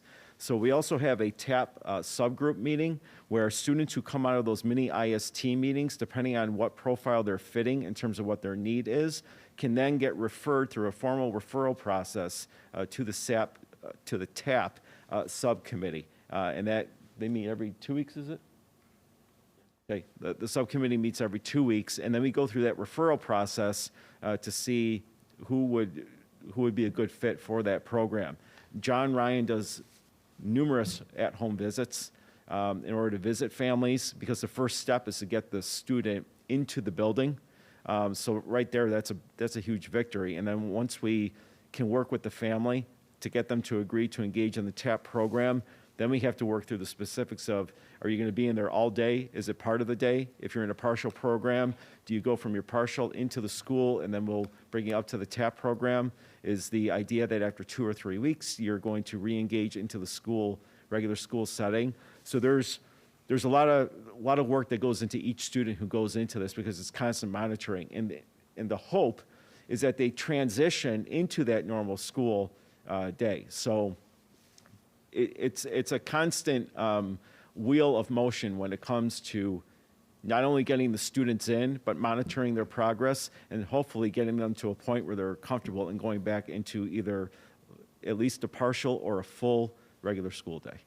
Do some of the kids in the Boost program also in the TAP program? Can they be in both, or is it generally one pathway or the other? Right. It's usually it's separate, because the TAP is a more intense strategy for these students. Boost is a separate program with a separate rationale and idea behind it. That's more about the work completion, where those students, for the most part, 3 out of 4 periods a day or 7 out of 8 periods over 2 days, they're fine in their regular classroom setting. They just need a little bit more intense support about work completion. This program is just designed with an entirely different idea in mind, in terms of that strong focus on mental health while also completing the work. Do you anticipate any work being done this coming summer with kids who are in TAP, if they'll be, coming back in the fall to just bridge spring completion in June to the fall when they come back in September? Right. So we were fortunate enough last summer to have that summer enrichment program for academics as well as for other enrichment activities. I would hope that we have that opportunity again this summer. We had some students engage, especially in math and ELA. The TAP students are most likely, if we just play this forward, probably it's almost like a 12-month program, I would anticipate it to be, or an 11-month program, where there most likely is going to need to be some summer support, because we're probably going to be identifying not only new students throughout the second semester, but another new group of students right before the summer hits, so that we can start working with them early on, because the idea, hopefully, we'd be able to get them to a level where they'd be comfortable coming to our school in September. What we don't want to do is start the year in September and realize, we have that 2 to 5% of our population of students who's not coming, and we're trying to play catch up before the first day of school even starts. So to answer your question, that pre-identification is going to start happening probably March, April, May, when we start looking to see who we might have to engage in this program for next year. And then for your identification with kids coming up from the junior high school, can you speak to what that might look like for next year with kids who might fit into this model?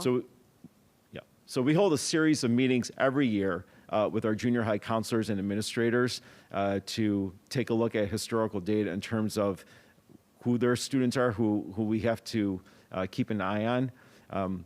The tough thing is, because they're only in that building for 2 years, very often they're starting to get to know the students just as they're ready to transition to the high school.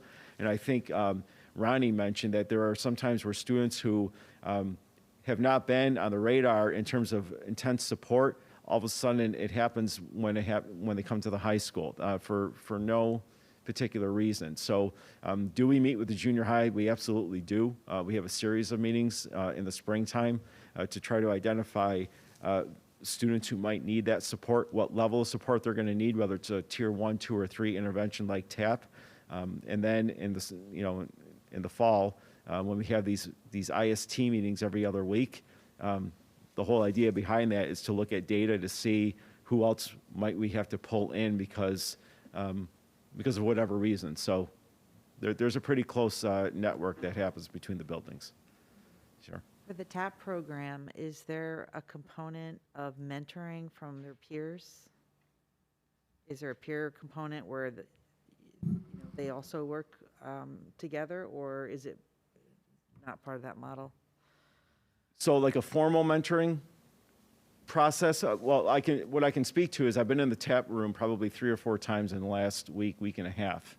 And when I'm in there, the environment that John has created is a friendly one, which obviously is what you want in any classroom. But because it's a small setting where you might have 3 or 4 students at one time, it might be 1 or 2 students, I have seen the students work together. It's a pretty relaxed atmosphere. But even though they might be working, they could be in different grade levels. So what I'm noticing is that these students are forming friendship bonds with each other. You might have a freshman in there at the same time as a senior. So it's almost like a family in there, to be honest with you, depending on what period it is. So I saw that last week. I actually did John's formal observation during the program, or during that one block where I think there were 4 students in there, and there was just a natural environment where students were conversing with each other and helping each other. And I think that right there just helps build up mental health. So there isn't not necessarily a formal peer mentoring program, but it's just happening organically in his room.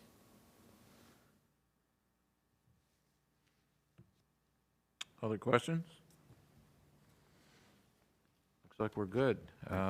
Very informative presentation. Thank you, all of you. Thank you for your time. Important. Good stuff. Thank you.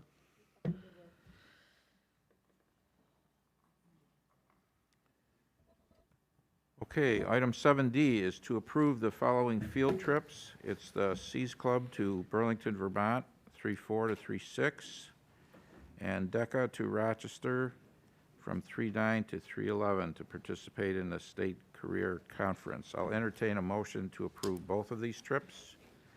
So moved. So moved. Who said that? So moved. Christopher and Tricia, seconds. Any comments or questions regarding these 2 trips? Seeing none, all in favor say aye. Aye. Aye. Any opposed? Abstentions? Motion carried. Thank you. Item 7E is policy review. The first reading of the following policy: teaching about controversial issues, policy 4810. You've received a copy of this with the potential changes. In the agenda, I don't know if we should or until we approve it, but is the title of this up for revision? That's up for It's review in the- and It has to stand as the original title as the first read. And then the title will be changed. So can I give an update on the, or do you want to wait till? No, go ahead. Sure. Yeah, so this came about in the fall. There's been a standing policy, 4810, teaching about controversial issues. I think it was initially approved in 2000, so it's been around for about 21 years, 22 years. We want to really we wanted to take a deep look at it because we want to certainly balance the need for our teachers and staff to be able to engage in classroom discussions and have critical thinking in relation to the curriculum and the major focus areas of our district.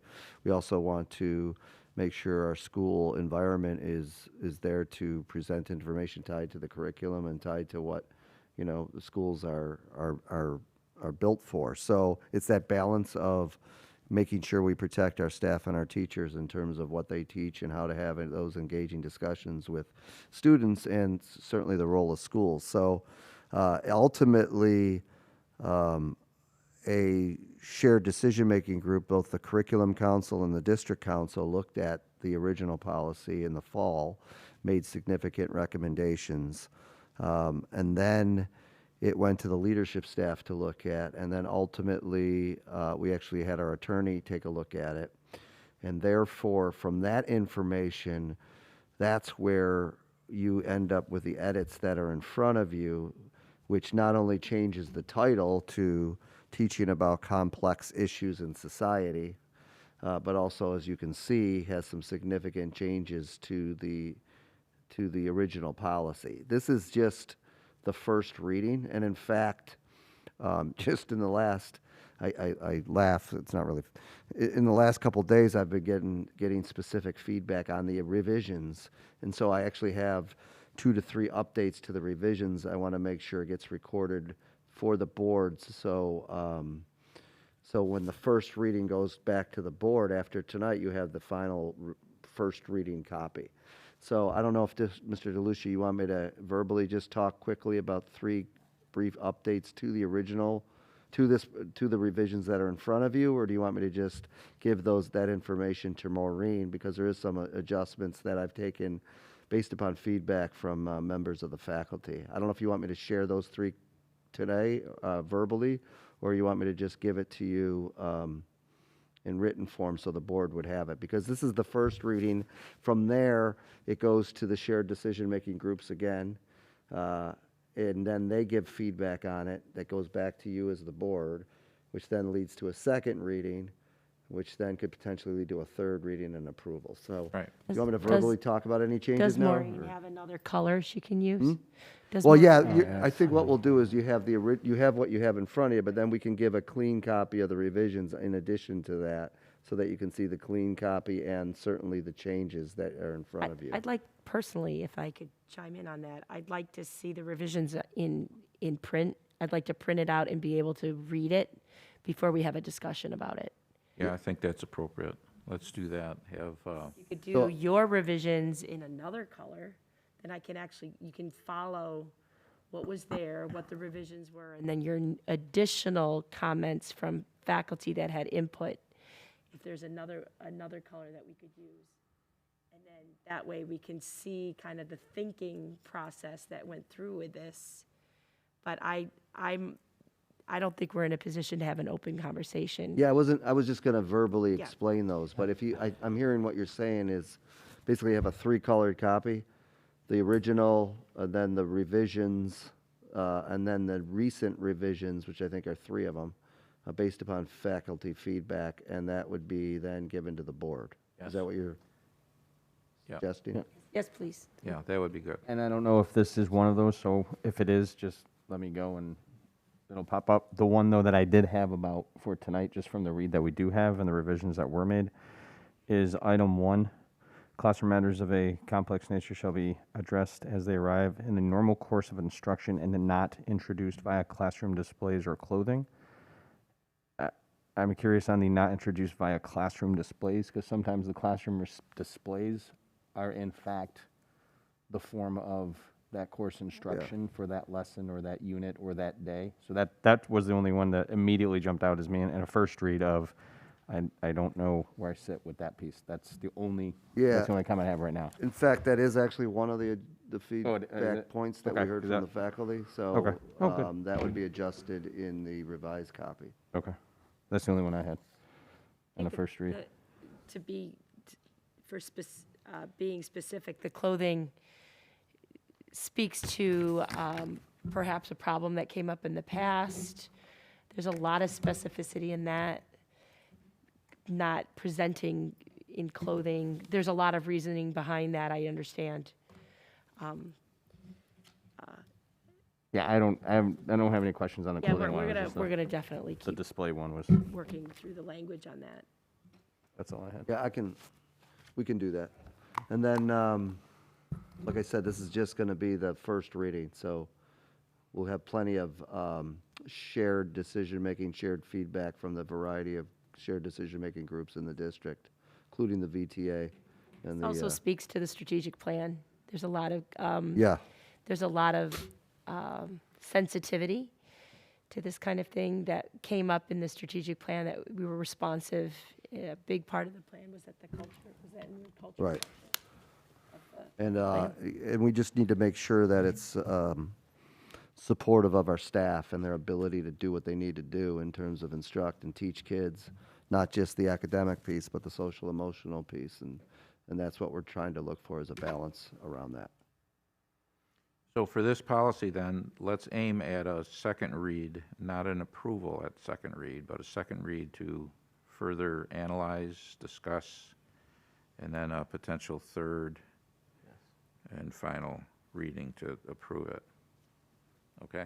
I think that's a great idea. Thank you. And if any of you have other suggestions, forward those to Maureen. Is that okay? Thank you very much. Okay, thank you for that. So where are we? We are at 7F. It is the policy review, second and final reading of the following policies. This is public participation at board meetings, policy 1230, and board meeting procedures, policy 2350. Any other discussion around those before?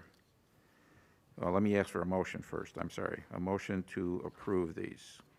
I have a quick question. Let's take the motion first. Is that Yes. from So you? So moved. Moved by Christopher. Second? Tricia. Okay, discussion, questions.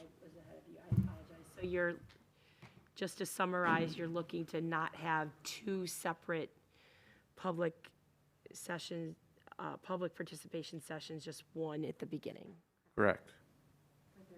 For 30 minutes. So it's one opportunity, same amount of time.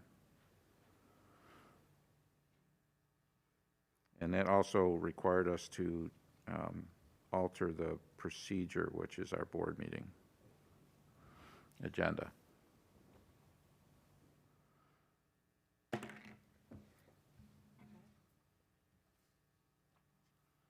We good? There was, I'm just looking again to familiarize, there's no language about the requirement of being a resident or some No. sort of connection to the district. It's open, public to open. Okay. It's a public meeting.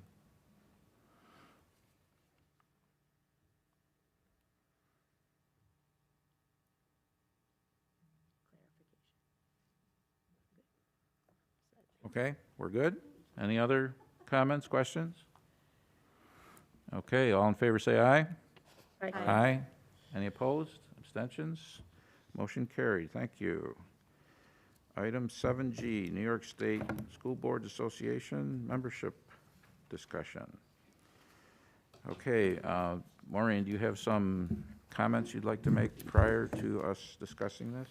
So I reached out to Monroe County School Boards, New York State School Boards Association, and to find out what it would cost for the district to join New York State School Boards Association. When we were participants 2 years ago, I think it was, I believe our dues at that point were $10,200 for the year. They froze them for 2 years, even though, that's just because of COVID and what have you. They gave me an estimate, but he said it would be pretty close to this of $10,400 for the year. As a reminder, we can still participate in workshops, not being a member of New York State School Boards. We just pay the higher fee of a non-member. And going back in the years past, even when we did participate in New York State School Boards, if we were to use the non-member fee versus the member fee and tally up how much money we would have saved if we were members versus non-members, we didn't even come close to $10,000. So it's just, I know it's been a discussion point. Do we want to join webinars and things like that? You can still do. You just have to pay the higher. You have to pay the higher fee. Access to their legal team? I don't have access to the legal team. That would be one of the downfalls, is now keeping in mind that I have used them in the past, have had great luck just calling them on a whim, but if it were something that were sensitive to the district, they said they'd give me an answer, but they'd say you still have to contact your own legal counsel because they're the ones that are going to be sitting with you in court, not New York State School Boards. The policy manual, we also use them in the past for the policy manual, but the policy manual is a separate fee. That's not included in the $10,400. That was an additional amount, and that was, I want to say that was maybe $1,100 on top of that, something like that. Without being a member? No. And honestly, we actually have our policy service now through Erie One BOCES, which has been phenomenal. And they're right up there with New York State School Boards as far as policy. So it's just discussion of the board and if you want to join or not. So the last time we had a discussion about New York State School Board Association was, the value versus our participation. And as you heard from Maureen, our participation didn't basically justify the amount of cost because we could still use their training, the training they provide or webinars or whatever, but just at a higher fee. So open to discussion from the board whether we want to consider rejoining or not. Comments? What percentage of schools belong to that in the state? Do we know that number? How many that do? I don't. How many percentage of the schools actually participate? I don't know. We could find out, but it's not a number I have. Would we still keep a fund? For example, if we didn't spend the $10,400, would we set aside, say, $5,000 in a general fund that we would use if we did do workshops and that?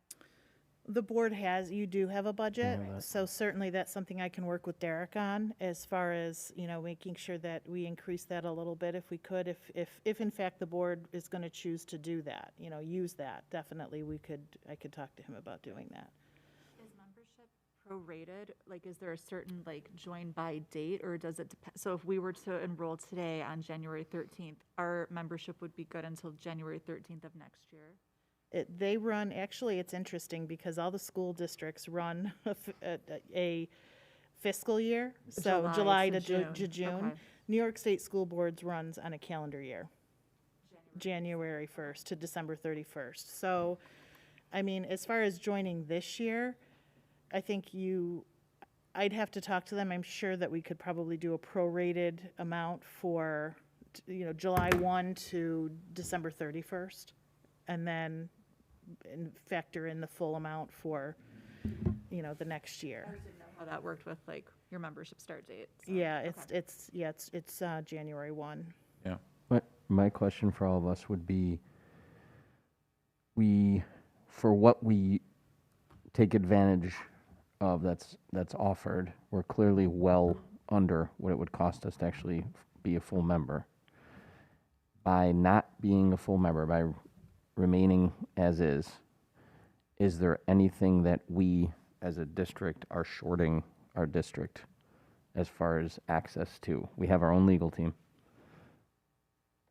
So that's what I'm weighing. I have not heard anything that says there's something that the district is at a disadvantage by not being a full member, that anything we would need, we would be able to still access, and we're not spending that money. Yeah, my answer to that would be, one of the reasons we joined Monroe County School Board Association is because of their advocacy efforts, and they also do have connections with New York State School Board Association. So by us participating in Monroe County School Board Association, we still have kind of access to New York State indirectly. So what we would be losing from the New York State School Board Association is their advocacy. However, their advocacy is for the entire state. So realistically, we're not losing that. We just may not have direct input into what may be important for Victor. But we have that opportunity on what's important for Victor through Monroe County. Right. So that's my analysis That's exactly of that question. I agree. I don't see a pressing reason to rejoin New York because- State right. because we are Our full-fledged affiliation with the members. other groups that are tied to them. I'm sorry, what? I think because of our affiliation with other bodies that are associated with them. I agree with Christopher. Okay. Something we would From vote on. anyone from NISBA to find out if there's other aspects that we're not aware of? Have we, I know they've offered to, you know, have a dialogue. Is that something we would like or not? Yeah, they did offer that, and when Maureen reached out, we didn't get immediate responses for quite a while. And I think that was because some of their people were changing in terms of positions, so not to discredit them, but, you know, they weren't real responsive, but I think the reasons they were not was because of personnel changes that were happening. So we could, if we feel value, we could reach out to them and have them either present to us or answer specific questions for us, and I'm sure they would be willing to do that. They did say that they would, you know, present to the board, come out and talk to the board. I don't know if they charge to do that. I don't know what the basis for that is, you know, if they just would come out, because they would come from Albany, I would assume. Even if we just did a Zoom? Yeah, we could do it We via could do Zoom, a I would Zoom. imagine, sure. Just to ask them basic questions. Yeah. I mean, I would just be curious if there's something we're missing, you know, that, I know that they've accelerated their amount of webinars because of COVID over the last couple of years. I know that they have tremendous resources that are, you know, as you said, we can access either way, whether we're Right. a full member or not. But I'm curious if there's other things that they've done to adapt to COVID that maybe they weren't doing before that would enrich our board in some capacity. Mhm. I'm just curious. I know Well- a majority of the schools belong, so I don't know if there's something we're, you know, I just think that there's resources there. And I know with COVID the last couple of years, you know, it's been more difficult for us as a board to get out and access, you know, different information that we had in the past. And I don't know if it's more intentional for us if we belong to it, it would, maybe it would make us more so looking to see the content that's coming out and making an effort to engage. I'm not sure. I'm just curious, you know, because I feel like there's an educational piece there that's very critical, particularly as we have new board members that come on our board and potential members in the future. Right. That we have, you know, access to those, you know, to that information and, you know, whether I mean, or not. I'd be happy to set up something via Zoom if everybody, you know, it'd be something aside from at a board meeting or one of our workshops, because those are going to be full. So it'd be another meeting that we could all, you know, could do from home. We could just join via Zoom. But that's a great question, that's where we're going. Do we already have the answer to that question, though? That's what I'm asking. What we're missing? Yes, because if we have access to everything other than the legal team. I can, you and can it's just actually at a go to their non-member price. You can actually go to their website and there's a document there that I can print that shows what they offer when you join. This is what you get. So you can take a look at that as a board and see if that answers the question, or if you want to Zoom, you know, talk to them. I'd like to do that first before we ask them to then present, because even in fairness to them, if it's there in a document, this is what you get as a member. Right. As a non-member, this is what you get, and if we look at it and it's only the legal team, and it's just the difference in pricing.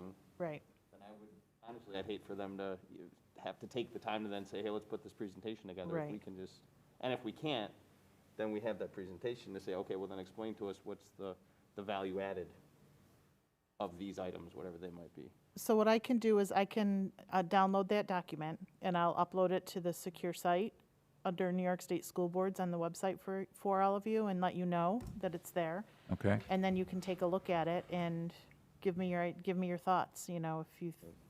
Your point. I'm just going to quote right from their website. It provides board members with skill building and informative education programs, publications, and consultant services. Well, you might be able to get, though, more specific stuff. So, I'd be, The one value I saw in past years was their annual convention. That's where you have an opportunity to interact with people from across the state, other board members from across the state. However, the past couple of years, it's been virtual, which was the first one that was virtual, in my opinion, was pretty weak. The second one was scheduled for New York City last October, and that was canceled because the hotel didn't have staff enough to open. So they needed to cancel. And what they did online was, a little weak as well. Can non-members pay an additional fee to join that? I believe so. Yeah. Just wondering if we wanted to. Yeah, so that's. Participate. So that's still an opportunity, and that's where I saw value in the past, especially the years that we went as a full board with the superintendent. I mean, that was very meaningful. I thought when we were a part of it, it almost made us more intentionally, partake in the things they offered because we knew that was something that we were already a part of. That was true many years back, Yeah. but the most recent years as members, it was not true. They participate with evaluative tools, and they use Super Eval, which is something we use anyway. Okay, so let's start with that document. Come up with questions that you might want to ask, and then we'll decide whether we want to schedule something from NYSBA. Does that make sense? Yes. Okay. So where am I now? I'm on item 8, meeting reports. Monroe County School Board Association committee reports. Unfortunately, because of holidays and illness, I did not attend anything. So I have nothing to report myself. Anyone else? How about 8B, standing committee updates?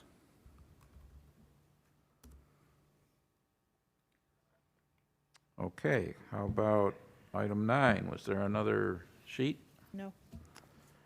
Okay, how about item 10, upcoming events? The next meeting would be a budget workshop on the 27th of January. Then following that, the regular board meeting, February 10th, and then another board workshop, budget workshop on February 17th. And that's the name of that tune. Any questions? Okay.